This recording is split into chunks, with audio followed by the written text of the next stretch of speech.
Berapa lama masa yang diperlukan neem aloe vera gel ni untuk nampak kesan?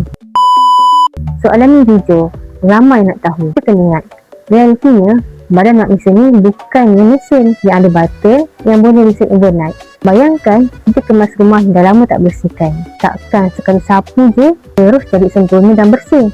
Mestilah kita ambil masa. Kita kena lihat sikit mana habuk-habuk yang terlekat, buang perabot yang dah lama yang tak boleh digunakan. Lepas tu kita kena kemas bagi nampak tersusun dan cantik. Badan kita ni pun lebih kurang sama. Apa yang kita kumpul bertahun-tahun perlukan masa untuk diperbaiki dan dibuang.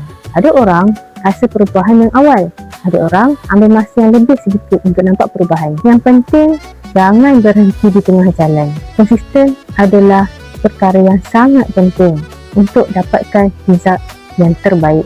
Untuk korang yang tertarik cari mana nak dapatkan aloe vera gel ni, boleh terus DM Haira. Assalamualaikum.